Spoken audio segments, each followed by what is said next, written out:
আগুনে অনেক মানুষ জ্বলবে।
আরে কানা নাকি দেখে যেতে পারিস না?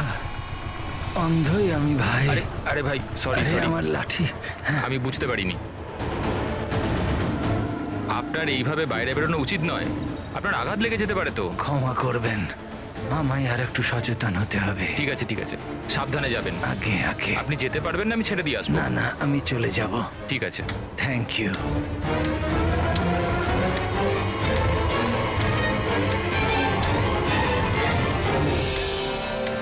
কি হলো রে বাবা, এ ব্যথা করছে কেন?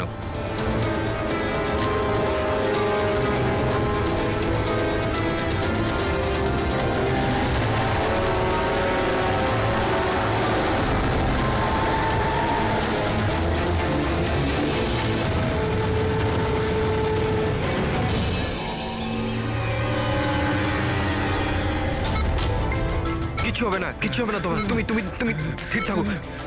পা ধরো, পা ধরো। Doctor injection fast, quick. Doctor injection দাও তাড়াতাড়ি।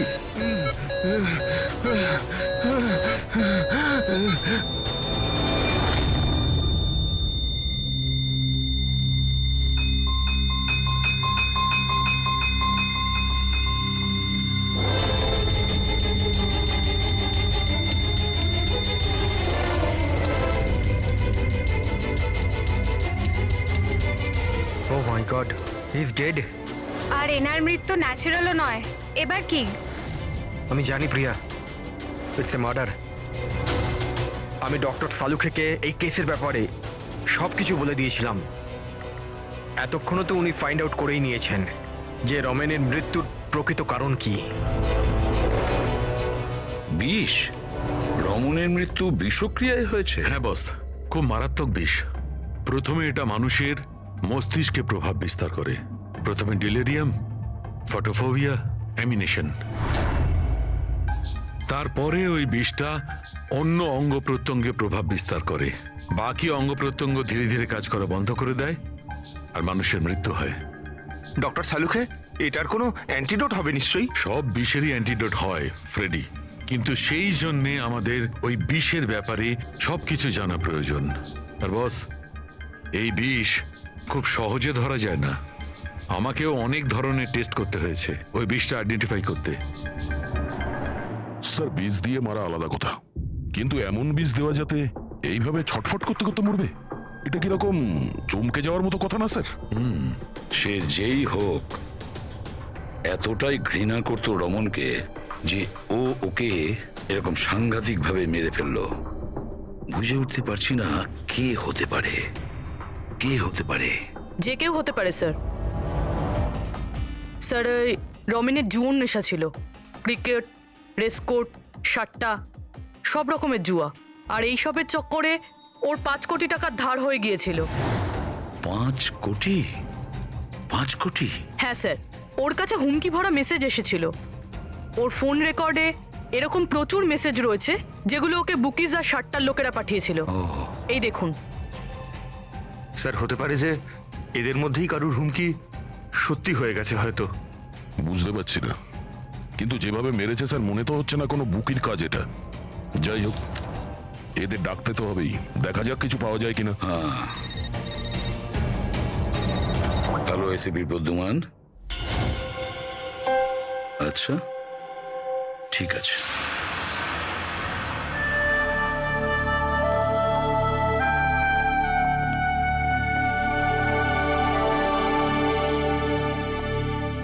আপনি রমেনের খুড়তুতো ভাই হিতেন। হিতেন, কেউ রমনকে খুন করে দিয়েছে। কি মনে হচ্ছে আপনার, কে করেছে? আমি জানি না স্যার। স্যার, খারাপ কাজের খারাপ পরিণাম, একদিন না একদিন তো এটা হতোই। এবার কে করলো, কিভাবে করলো সেটা তো জানি না স্যার, কিন্তু এতজনের সাথে শত্রুতা, এত টাকা ধার, ওদের মধ্যে কেউই হয়তো। স্যার, আচ্ছা, আপনি ছাড়া পরিবারে আর এর কে কে আছে? মা আছে ওর, কিন্তু এখন উনি কোথায় আছেন সেটা আমি জানি না। আচ্ছা ঠিক আছে, আমাদের ইনভেস্টিগেশন এখনো চলছে, তো বডিটা এখন আমাদের কাছেই থাকবে। আপনি আপনার নাম্বারটা ওখানে লিখিয়ে দিয়ে যান, প্রয়োজন পড়লে আপনাকে কল করে নেব। ঠিক আছে স্যার। Thank you.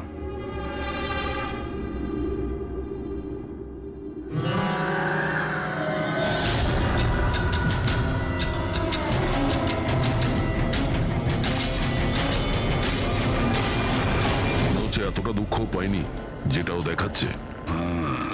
বডি নেওয়ার কোনো তাড়াও নেই, যেতে বলার সঙ্গে সঙ্গে চলেও গেল। কিছু জিজ্ঞাসাও করলো না কবে বডি পাওয়া যাবে। গোলমাল আছে, গোলমাল আছে এই হিতেনের মধ্যে, গোলমাল আছে। ওকে দেখে মনে হয় এই কথাটা কনফার্ম করতে যে রমন মারা গেছে কি না। নজর রাখো ওর ওপরে। রমেন, রমেন, বাবা, সাবধানে, সাবধানে। রমেন কি হলো বাবা? রমেন, ম্যাম, আপনি আমার ছেলে রমেন, রমেনের কি হলো স্যার? কি হলো বাবা? কি হলো? আমি তো তোর অপেক্ষায় ছিলাম যে তুই আসবি আর আমাকে বাড়ি নিয়ে যাবি, কিন্তু তুই এত দূরে চলে গেলি বাবা। আপনি আপনার ছেলে রমনের সাথে থাকতেন না? আগে না স্যার, আপনি স্যার আমার নাম মদন। ভগবান, আমাকে কেন রেখে দিলে? আমাকেও তো নিয়ে নিতে পারতে। মা, নিজেকে সামলাও। আর কত কাঁদবে ওই মূর্খটার জন্যে? ও নিজের কর্মের ফল পেয়েছে। না বাবা, এরম বলো না। ও যেমনই ছিল, ছেলে তো ছিল আমার। কেন, কি এমন করেছিল ও ওনার সাথে? উনি ওনাকে বাড়ির বাইরে বার করে দিয়েছিলেন, রাস্তায় একা একা ছেড়ে দিয়েছিলেন। কি কারণে? বলেছিল মা অনেক দিন হয়ে গেছে, বাড়ি বিক্রি করতে হবে, আর আমার খরচ চালানোর মতনও ক্ষমতা ছিল না, এই জন্য আমাকে ছেড়ে দিয়েছিল। আর তারপর কি করতাম স্যার, ঠিক করে দেখতেও পাই না, কোথায় যেতাম আমি? ওই জন্য পড়ে রইলাম ফুটপাতে, ক্ষুধার্ত, তৃষ্ণার্ত, সহায়হীন হয়ে। হয়তো ভগবানের দয়া হয়ে গেছিল, তাই সে দেবদূত পাঠিয়ে দিয়েছিল। তার চেহারা তো দেখতে পাইনি আমি, কিন্তু সে আমায় তার সাথে যেতে বলেছিল, আর আমি তার সাথে চলে গেলাম। একটা ভালো মানুষ আমাকে এর কাছে নিয়ে গেছিল। স্যার, অ্যাকচুয়ালি আমার একটা সংস্থা আছে, সংহতি বৃদ্ধাশ্রম। আমরা ওখানে চেষ্টা করি যে এই ধরনের বয়স্কদের বাড়ির মতো ভালোবাসার সম্মান দেওয়া যায়। ওনাকে আমি বৃদ্ধাশ্রমের গেটে পেয়েছিলাম একটা চিঠি হাতে, যাতে লেখা ছিল ওনার যত্ন নেওয়ার কথা। আর ওই দিন থেকেই সংহতি বৃদ্ধাশ্রম ওনার বাড়ি হয়ে গেছে। আজ সকালে ল্যান্ডলাইনে ফোন এলো যে ওনার ছেলের মৃত্যু হয়ে গেছে। ব্যাস, উনি তখন থেকেই কাঁদছেন। আসলে মা তো আমি আপনাদের কাছে অনুরোধ করছি, এই হত্যাকারীকে ছাড়বেন না স্যার। অবশ্যই শাস্তি দেবেন স্যার, অবশ্যই শাস্তি দেবেন। দেখুন ম্যাম, আমি আপনাকে কথা দিচ্ছি, আমরা রমনের খুনিকে ছাড়বো না, তাকে কঠোর থেকে কঠোরতম শাস্তি দেব। আপনি প্লিজ এই ব্যাপারে ভাববেন না। আপনি নিজেকে সামলে নিন। মদন, তুমি ওনার খেয়াল রেখো। আরো একটা কথা, কোনো কিছুর দরকার যদি আপনাদের পড়ে তাহলে নিশ্চয়ই আমাদের জানাবেন। দারুণ ব্যাপার। সারিকা, হসপিটালের ডক্টরের রিপোর্ট অনুসারে এর হাঁটুতে যে চিহ্নটা পাওয়া গেছে, এটা হয় কোনো অ্যালার্জির আর নয়তো কোনো বিষাক্ত ধরনের পোকামাকড়ের দংশনের চিহ্ন।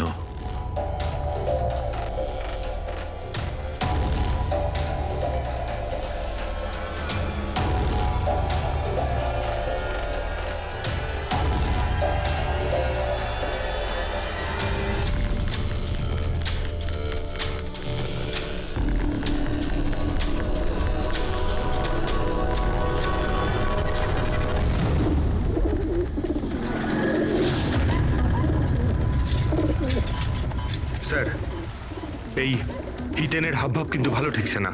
এমন এমন সব লোকজনের সঙ্গে ওর পরিচয় আছে যে ওকে সন্দেহ করাটা স্বাভাবিক। আরও একটা কথা স্যার, কয়েকদিন আগে এই রামানকে বাড়ি থেকে বের করে দিয়েছিল, আর এখন রামানের মৃত্যুর পর ও ওর প্রপার্টিতে। স্যার, আমি ওর স্কিনে না কিছু অদ্ভুত জিনিস দেখছি।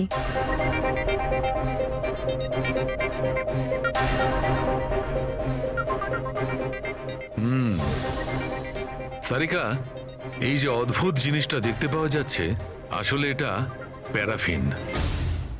প্যারাফিন? আরে, তার মানে ওই বিষটা ওর থাইতে ইনজেক্ট করা হয়েছিল? করা হয়েছে, ওই বিষটা এর থাইতেই ইনজেক্ট করা হয়েছে। তাহলে এই মোম কোথা থেকে এলো? মোম কোথা থেকে এলো? সারিকা, এইখান দিয়ে খুনি বিষ ইনজেক্ট করেছে। আসলে এই বিষটা মোম দিয়ে, প্যারাফিন দিয়ে কোটেড ছিল। এই জন্যে এর চামড়াতেও আর এর রক্ততেও প্যারাফিন পাওয়া গেছে। কারণ খুনি চায়নি যে এই বিষটাও শরীরে গিয়ে খুব শিগগিরই কাজ শুরু করুক, সেই জন্য ও এটাকে কোট করে দিয়েছে। আর এই যে বিষটা এসকামাইন, এটা একটা বায়ো পয়জন, জৈবিক বিষ। খুনি সেটা মোম দিয়ে কোট করেছে, এর শরীরে ইনজেক্ট করেছে, আর তারপর মোমটা এর শরীরের উত্তাপে গলতে শুরু করে দিয়েছে, আর বিষটা এর শরীরের মধ্যে গিয়ে নিজের কাজ শুরু করে দিয়েছে। তার মানে এই বিষটা কোনো লিকুইড ফর্মে নয়, বরং প্যালেট মানে ছোট গুলির আকারে এর শরীরে প্রবেশ করানো হয়েছিল। এক্স্যাক্টলি।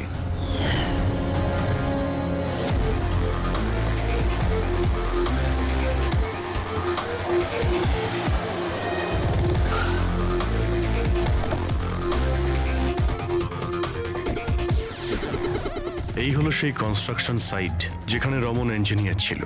ওর কলিগেরা বলছিল যে এখান থেকে বেরোনোর পরে ওর পায়ে একটু সমস্যা হয়েছিল। কিন্তু এখানে যে সমস্ত ওয়ার্কার্সরা কাজ করে, ওরা বললো যে যতক্ষণ কনস্ট্রাকশন সাইটে ছিল ততক্ষণও ঠিক ছিল। তার মানে যা কিছু ঘটেছে কনস্ট্রাকশন সাইট থেকে বেরিয়ে এসে ঘটেছে, তার মানে এখানেই হয়েছে। এখানে তো আশপাশটা খুঁজে দেখি, যদি কেউ কিছু দেখে থাকে। স্যার, আপনারা যান, আমি একটু চা খেয়ে আসছি।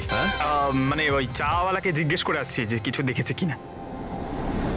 অভিজিৎ, এই বাচ্চাটা কনস্ট্রাকশন সাইটের সামনে কাগজ বেচছে, ওকে কিছু জিজ্ঞাসা করি।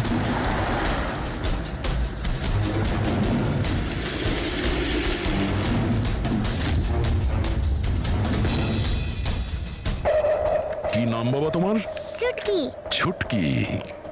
আচ্ছা, তুমি এটা দেখো তো, এটা এই ছবিটা ভালো করে দেখো, দেখো তো তুমি একে চিনতে পারছো কিনা। হ্যাঁ, এই লোকটা তো আমার কাছ থেকে খবর কাগজ কিন্তু 3 দিন ধরে আসছে না। তাহলে 3 দিন আগে তুমি এই আঙ্কেলকে এখানে দেখেছিলে? হ্যাঁ, একটা লোকের সঙ্গে ধাক্কা খেয়েছিল, ওনার চোটও লেগেছিল। ওই লোকটা কেমন অদ্ভুত ছিল।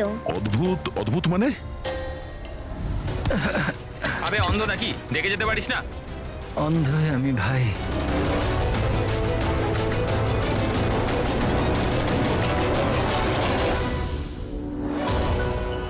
কি হলো ভাই, এত ব্যথা হচ্ছে কেন?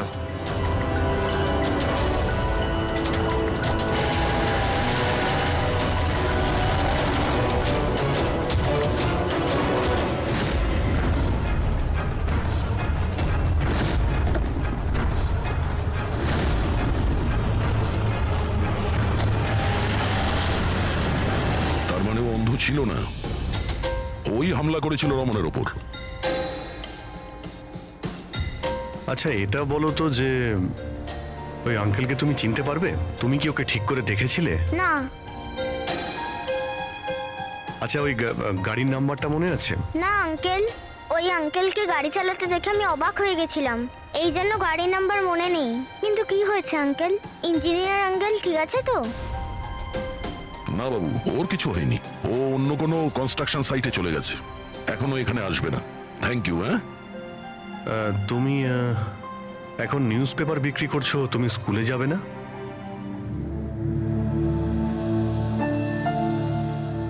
কি ব্যাপার? হ্যাঁ, স্কুল তো যাওয়া উচিত। আর তুমি তো খুবই ইন্টেলিজেন্ট মেয়ে।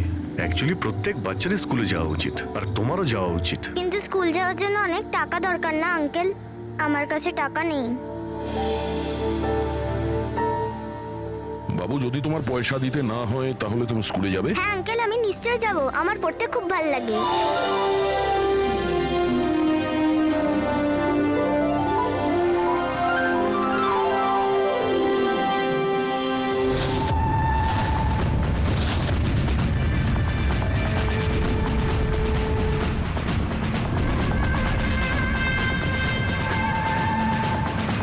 সমীর, এবার তোমার পালা। হ্যাঁ বলো। ভাই তুমি একবারে বুঝতে পারো না নাকি? দেখো, আমি তোমায় আগেই বলেছি, তুমি যা খুশি করো, আমি ওই ফালতু জায়গার জন্য একটা টাকাও খরচ করব না।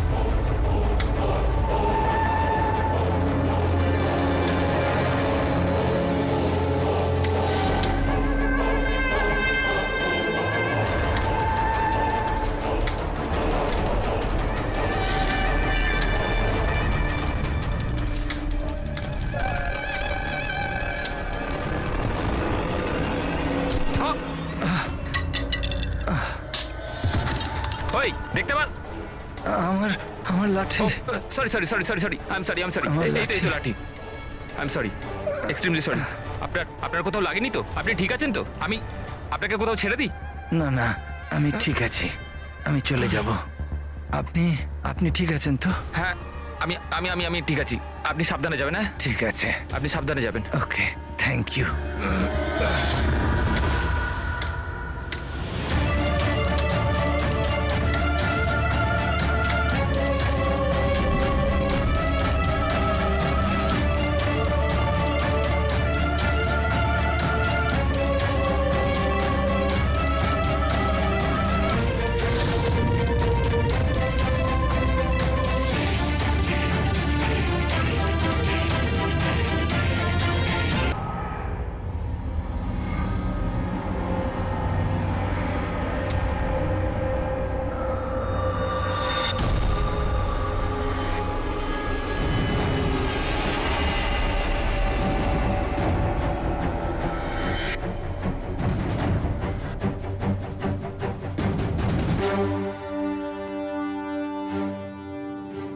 শাহরুখে, কি জানতে পারলে?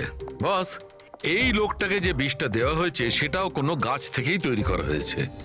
কি, এটাও কোনো গাছ থেকে? হ্যাঁ বস, কিন্তু এটা কি ধরনের বিষ সেটা সারিকা এক্ষুনি জেনে যাবে। এই বিষটার নাম রিকিউনিস কমিউনিস, আর এই বিষটা আগের বিষটার থেকেও অনেক বেশি বিষাক্ত আর ভয়ঙ্কর। রিকিনেস, এটা কোনো গাছের নাম নাকি? হ্যাঁ ফ্রেডি, এটা একটা গাছের নাম। আর বস, এটা কোনো সাধারণ গাছ নয়, সহজে পাওয়া যায় না। আর খুনি যে কেউ হোক, বস ওর গাছপালা সম্পর্কে খুব ভালো জ্ঞান আছে। হ্যাঁ হ্যাঁ, সেটাই তো হওয়ার কথা এই গাছের ব্যাপারে। তাই তো। কিন্তু স্যার, এই খুনটার কারণ কি হতে পারে? আমরা তো রামানের খুনের কারণ জানি না, সমীরেরও না, আর দূর দূর পর্যন্ত এদের নিজেদের মধ্যে কোনো সম্পর্কও ছিল না।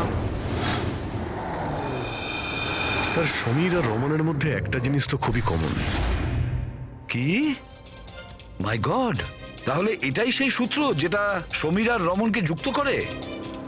তাহলে কি দুজনে একই ভুল করেছে?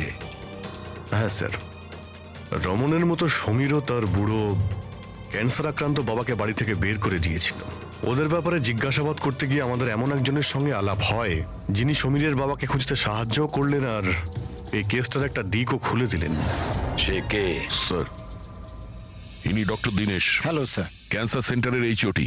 সমীরের বাবার চিকিৎসা উনিই করছিলেন। ডক্টর দীনেশ, একটা কথা আমাকে বোঝান। সমীর যখন তার বাবাকে বাড়ি থেকে বের করে দেয়, তাহলে সমীরের বাবা, মানে বলতে চাইছি সমীরের বাবা আপনার ওখানে কিভাবে পৌঁছলো ক্যান্সার সেন্টারে? কেউ ওনাকে হাসপাতাল পৌঁছে দিয়েছিলেন। আমি হাসপাতাল পৌঁছেছিলাম যখন আমি ওনাকে দেখলাম একটা চেয়ারে বসে কিছু বিড়বিড় করছিলেন, হাতে একটা খাম ছিল। আমি জিজ্ঞেস করলাম, আপনি কে? কিন্তু উনি কিছু মনে করতে পারলেন না। আমি ওনার হাত থেকে খামটা নিলাম। টাকা ছাড়াও একটা চিঠিও ছিল, তাতে লেখা ছিল উনি ক্যান্সারের পেশেন্ট আর আমরা যাতে ওনাকে এখানে ভর্তি করিয়ে চিকিৎসা শুরু করি। অ্যাডমিশনের জন্য যে টাকাটা লাগবে সেটা খামের মধ্যে আছে, আর চিকিৎসার যা খরচ সেটা হাসপাতালের অ্যাকাউন্টে ট্রান্সফার হয়ে যাবে। ওনার বয়স আর অবস্থা দেখে আমি ওনাকে অ্যাডমিট তো করে নিলাম, কিন্তু আমি চিন্তায় ছিলাম যদি টাকাটা না পাওয়া যায়। কিন্তু ভগবানের অনেক কৃপা, পরের দিনই চিকিৎসার সমস্ত টাকা 10 লাখ টাকা হাসপাতালের অ্যাকাউন্টে ট্রান্সফার হয়ে গেছিল। 10 লাখ টাকা? কে কি ট্রান্সফার করেছে? স্যার 100% খুনই করেছে। স্যার ব্যাংক ডিটেলস থেকে জানতে পারবো? জানতে পারা গেছে অ্যাকচুয়ালি টাকাটা সমীরের ওয়াইফ রত্না দিয়েছিল। এইসব আমার ভুল স্যার। আমার জন্য সমীরের প্রাণ চলে গেল। আমি ওকে বলেছিলাম বাবার দেখাশোনার জন্য খুব প্রবলেম হচ্ছিল, আর সব সম্পত্তি আর সব আমাদের নামে হয়ে গিয়েছিল। তাই আমি সমীরকে বলে বাবাকে বাড়ি থেকে বের করে দিয়েছি। লজ্জা হয় না তোমার? সমীরের বাবা তোমারও বাবার মতনই, তাকেই বাড়ি থেকে বের করে দিলে। তাহলে এসব করার পরেও ওনার ট্রিটমেন্টের জন্য 10 লাখ টাকা কেন দিলেন? আমাকে কেউ হুমকি দিয়েছিল স্যার যে বাবার চিকিৎসার জন্য 10 লাখ টাকা না দিলে ও সমীরকে আর আমাকে মেরে দেবে। স্যার আমি ওনাদের 10 লাখ টাকা দিয়ে দিয়েছি, তাও ওরা সমীরকে মেরে ফেললো। আর আর এখনো বলেছে যে প্রতি মাসে বাবার চিকিৎসার জন্য 50,000 টাকা না দিলে ও আমাকেও মেরে ফেলবে। কারোর উপর সন্দেহ আছে তোমার? না। ওর ব্যাপারে কিছু মনে আছে? ওর গলার স্বর, কথা বলার ধরন? কিচ্ছু মনে নেই স্যার, প্লিজ আমাকে বাঁচিয়ে নিন স্যার। আমি মরতে চাই না স্যার, আমি বাবাকে বাড়ি নিয়ে আসবো। আমি এখন থেকে ওনার সব সময় দেখাশুনো করব, ওনার কোনো কষ্ট হবে না স্যার। প্লিজ আমাকে বাঁচিয়ে পাবেন নিন না। Sir, please. আপনার কিচ্ছু হতে দেব না, কেমন? পুরবিয়া কাজ করো যে নাম্বার থেকে ওকে হুমকি দেওয়া হতো, সে নাম্বারটা নাও আর দেখো কোথাকার। আপনি যান। চলুন।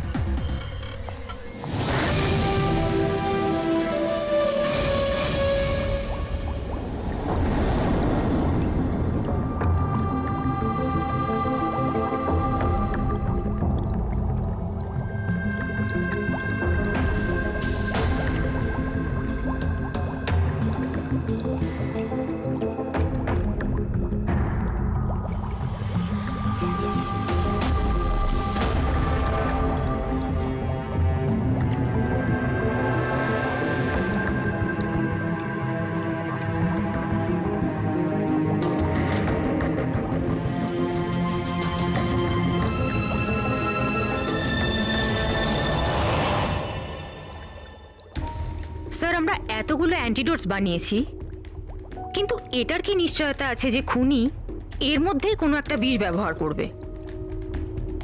এবার আর যাই করি, আমরা খুনির মাথার ভেতরে তো আর ঢুকতে পারবো না।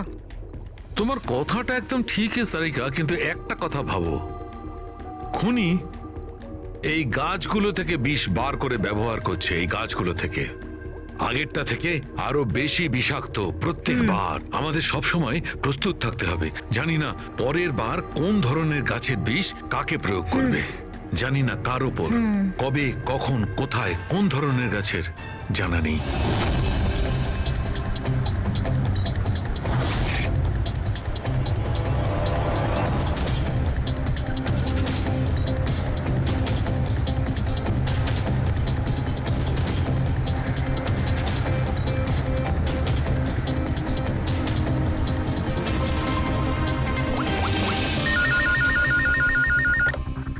হ্যালো, হ্যাঁ হ্যাঁ পূরবী বলো। স্যার সেই ফোন বুথটা যেখান থেকে খুনি রত্নাকে খুনের হুমকি দিয়েছিল সেটা ওই বান্দ্রা রেল স্টেশনের কাছেই। Bandra railway station?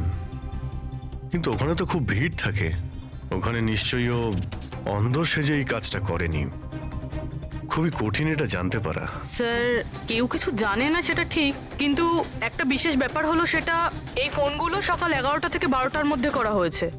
আর রেলওয়ে স্টেশনের কাছে একটা বাস স্ট্যান্ডও আছে যেখান থেকে পুনেতে বাস যায়। পাশেই বাস স্ট্যান্ড আছে, মানে ও ট্রেনে করে যেতে পারে আর বাসে করেও। ঠিক আছে, কোনো ব্যাপার না, দেখছি। ভাইন্দার, তার মানে খুনি মুম্বাইতেই থাকে আর শুধুমাত্র সমীরকে খুন করার জন্যই পুনা গেছিল?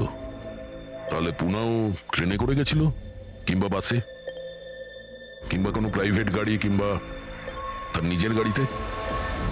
সেটাই তো স্যার, খুনি এটা জানতো যে আমরা রত্নার কাছে পৌঁছবই, আর এই কলের ব্যাপারটাও আমরা জেনে যাব। সেই জন্যই ও আমাদের বিভ্রান্ত করছে, আমাদের সঙ্গে খেলতে চাইছে। হ্যাঁ, খেলাই খেলছে। কিন্তু স্যার আমরা খুনি পর্যন্ত পৌঁছবো কি করে? আমাদের কাছে তো ওর বিরুদ্ধে কোনো ইনফরমেশনই নেই, আর আমরা এটাও জানি না যে ওর পরবর্তী শিকার কে হবে। পঙ্কজ, খুনি শিকারের কাছে পৌঁছানোর আগেই আমরা তার কাছে শিকার পৌঁছে দেব। এই ঘটনাটা আজ সকাল 10টার মুম্বাইয়ের গোরেগাঁও রেলওয়ে স্টেশনেতে একজন বয়স্ক মানুষ ট্রেনের সামনে এসে আত্মহত্যা করার চেষ্টা করছিলেন। আশপাশের লোকেরা ওনাকে বাঁচিয়ে নিয়েছেন। আসুন জেনে নেওয়া যাক কি কারণ ছিল যেটা একটা বয়স্ক মানুষকে এটা করতে বাধ্য করছিল। ছেড়ে দাও আমাকে, কেন আমাকে ধরে রেখে দিয়েছো? ছেড়ে দাও আমাকে, আমি বাঁচতে চাই না। কি করব আমি বেঁচে থেকে? কিন্তু আপনার সাথে কি হয়েছে? আপনি কেন আত্মহত্যা করতে চাইছিলেন? কি হয়েছে? আমার সঙ্গে কি হয়েছে? আমাকে আমাকে আমার একমাত্র ছেলে বাড়ি থেকে বার করে দিয়েছে ধাক্কা মেরে।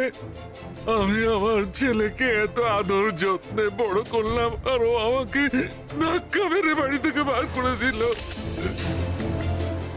এটা তো খুবই দুঃখের কথা। এ কি অবস্থা আমাদের আজকালকার সমাজের। আপনার ছেলে কি করেন? কি কাজ করে? স্কুলে যায়। টিচার বুঝি? না, পড়াশোনা করে, স্কুলে পড়াশোনা করে। এখন 8 বছর বয়স। হ্যাঁ, কি বললেন আপনি? কি বললাম আমি? আপনার ছেলের কত বয়স হলো? কত বছর বয়স? আপনি যে বললেন 8 বছর বয়স। আমার ছেলে 8 বছর বয়স মাত্র আমাকে ঘর থেকে বার করে দিল, আমি মরেই যাব।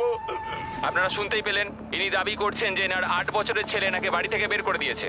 কি এমন ঘটেছিল? কে এই 8 বছরের বাচ্চা? রেল লাইনে মাথা দিচ্ছিলেন যে বয়স্ক মানুষ, তার 8 বছরের ছেলের খোঁজ আমরা পেয়ে গেছি। আসলে তিনি একজন 33 বছরের সফটওয়্যার ইঞ্জিনিয়ার। বয়স্ক মানুষটির মস্তিষ্কের সমস্যা থাকার জন্য উনি এখনো ছেলেকে 8 বছরেরই ভাবেন। ওনার ছেলে আমেরিকায় থাকেন আর সে ওনাকে বাড়ির বাইরে বার করে দিয়েছেন, আর তারপরে বয়স্ক মানুষটি আত্মহত্যা করার চেষ্টা করেন। আসুন আসুন ওনার ছেলেকে জিজ্ঞেস করি উনি এটা কেন করলেন। স্যার, 1 মিনিট স্যার একটা প্রশ্ন ছিল। স্যার, এটা কি সত্যি খবর যে আপনি আপনার বাবাকে বাড়ি থেকে বার করে দিয়েছিলেন? হ্যাঁ, এটা সত্যি। স্যার আপনি এটা কেন করলেন? আপনার কি এটা একদম খারাপ লাগলো না? হ্যাঁ, বার করেছি আমি, আর খারাপও লাগেনি। আপনি চেনেন ওনাকে? আপনি কখনো সহ্য করেছেন? ওনার অ্যালজাইমার আছে, ওনাকে সামলাতে সামলাতে পাগল হয়ে যাচ্ছি আমি। আমার একটা নিজস্ব জীবন আছে, আমার ওয়াইফ আছে, বাচ্চা আছে। কি করব আমি? আরে কতদিন ধরে টাকা খরচা করে ওনার ট্রিটমেন্ট করাবো আমি, আর কিচ্ছু নেই আমার কাছে। কি করে ট্রিটমেন্ট করাবো ওনার আমি? আরে আমাদের পেছন ছাড়ো তুমি, এখান থেকে দূরে কোথাও চলে যাও। বিরক্ত হয়ে গেছে আমি তোমার থেকে। এই নাটক দেখার জন্য এখানে দাঁড় করিয়ে রেখেছো, এবার আনন্দ পেয়েছো তো? চলে যাও এখান থেকে। Sir sir sir sir sir sir, আপনিও তো কখনো ছোট ছিলেন। ইনি আপনাকে পড়াশোনা শিখিয়ে বড় করলেন, আপনাকে মানুষ করলেন, আর আপনি ওনাকে বাড়ির বাইরে বার করে দিলেন। ভালোবাসা উতলে পড়ছে? হ্যাঁ, যা যা তুলে নি, যা। মাথা খারাপ করো না আমার। তোমার যা করা ছিল তুমি করে নিয়েছো, এখানে ডেকে আমাকে। শান্তি পেয়েছো তো? টাকা কামিয়েছো? যাও এখান থেকে। তাহলে দেখলেন আপনারা কিভাবে একজন ছেলে তার বাবাকে বাড়ির বাইরে বার করে দিলেন। এবার এই বয়স্ক মানুষটি কোথায় যাবেন, কার ভরসায় বাঁচবেন? ইনি এনার সারা জীবনের পুঁজি ছেলের ওপর খরচ করেছেন, আর সেই ছেলেই আজকে এনাকে বাড়ির বাইরে বার করে দিয়েছে।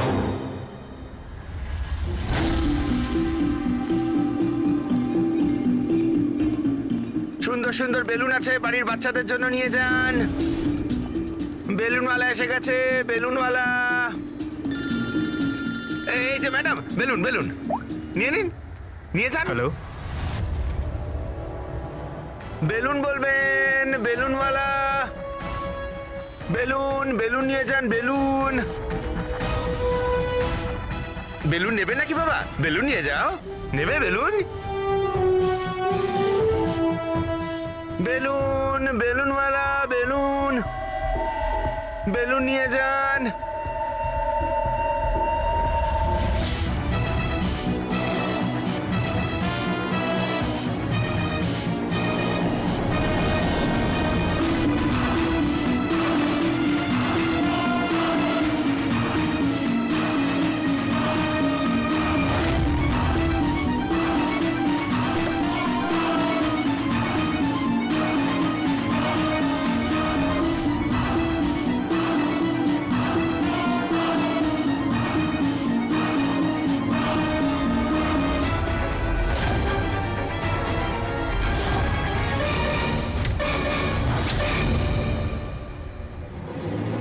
স্যার, স্যার, একজন অন্ধ বিল্ডিং এর দিকে আসছে।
এতগুলো লোক? হ্যাঁ তাই তো। স্যার, এতজন অন্ধ একসাথে? আমরা তো একজন ভেবেছিলাম, এখানে তো 8-10 জন বেরিয়ে গেছে। মনে হচ্ছে এটা ওদের চাল। আপনারা যাবেন কোথায়? এক মিনিট, সবাই একসঙ্গে এখানে কি করে এলেন? আরে কি করছেন এখানে আপনারা? আরে সবাই একসঙ্গে, কি হয়েছেটা কি? হ্যাঁ, কি হয়েছে? এখানে চোখের ফ্রি চেকআপের ব্যবস্থা করা হয়েছে। সম্পদ বলল, মানে ওই আমাদের এখানে ডেকে এনেছে। দেখুন, এখানে কোনো ক্যাম্প হচ্ছে না। আর আপনাদের এই খবরটা কে দিয়েছে বলুন তো? ওই তো ডেকেছিল আমাদের এখানে।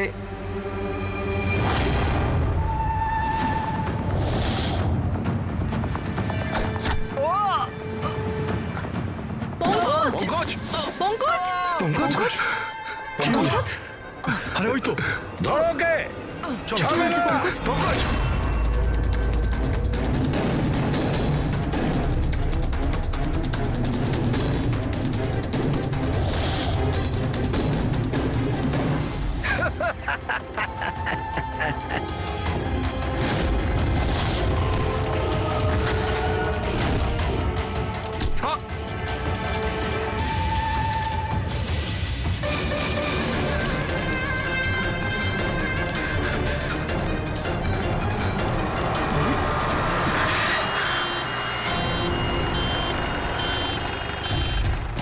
এসো এসো, তাড়াতাড়ি এসো।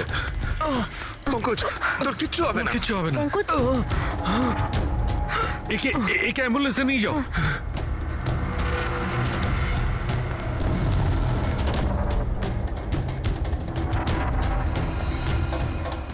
পঙ্কজ, পঙ্কজ, তোর কিচ্ছু হবে না। পঙ্কজ! সারিকা, এ নাও, বিষটা জানার চেষ্টা করো। বিষের সন্ধান না পাওয়া গেলে আমরা অ্যান্টিডোট দিতে পারবো না। পঙ্কজ, Fast, আমাদের fast. কথা শুনতে পাচ্ছো? ও শুনতে পাচ্ছে না, ওকে ঘুমোতে দিও না। আই উইশ আমাদের কাছে অ্যান্টিডোজটা আছে, না হলে ওকে আমাদের হসপিটালে নিয়ে যেতে হবে। অ্যান্ড আই এম শিওর এই বিষটা আগের বিষটার থেকে অনেক বেশি সাংঘাতিক। স্যারিকে একটা কাজ করো, ন্যাশনাল বায়ো সেন্টারকে ফোন করো আর ফোনটা আমায় দাও।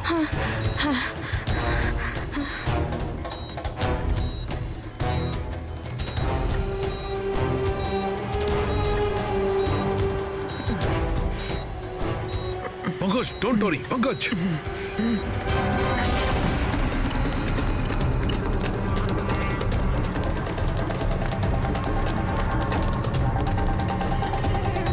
স্যার, ও মাই গড, এটা হতে পারে না। বস, ওর তো বিষটাই পাল্টে দিয়েছে। কিন্তু স্যার আমাদের কাছে এতগুলো অ্যান্টিডোটস আছে, একটা তো অন্তত কাজ করবে। কোনো কাজ করবে না বস, এটা গাছের বিষই নয়, ও বিষটা পাল্টে দিয়েছে। এবার কি হবে সালুকে? কিছু একটা করো। পঙ্কজ, পঙ্কজ কিপ ব্রিদিং, সব ঠিক হয়ে যাবে। হ্যাঁ,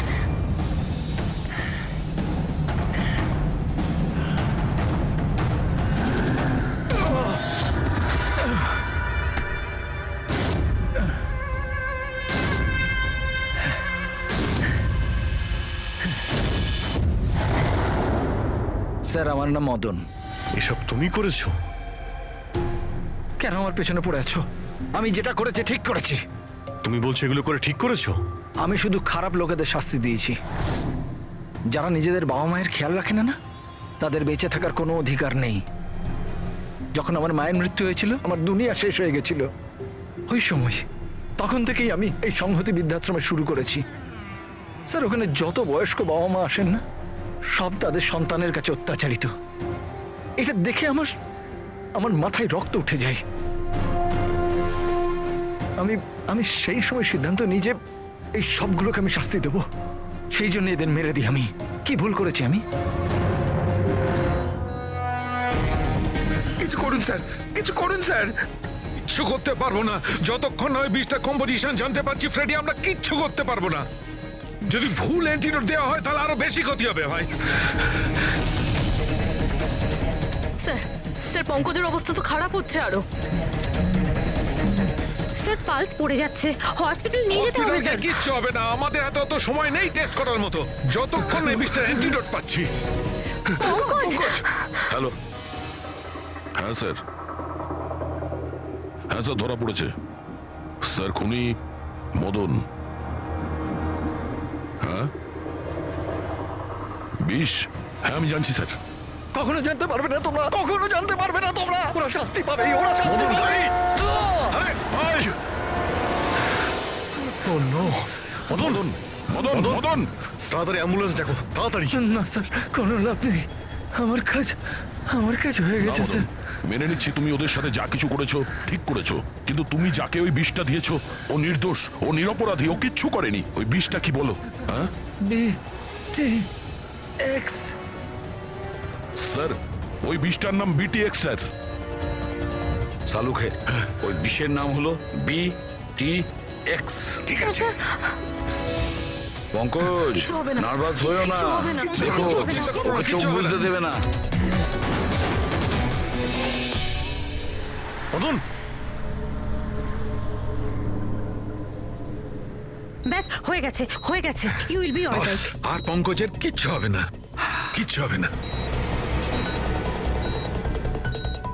ওয়েলকাম মাই বয়। ভয় পেও না, কোনো ক্ষতি হবে না তোমার।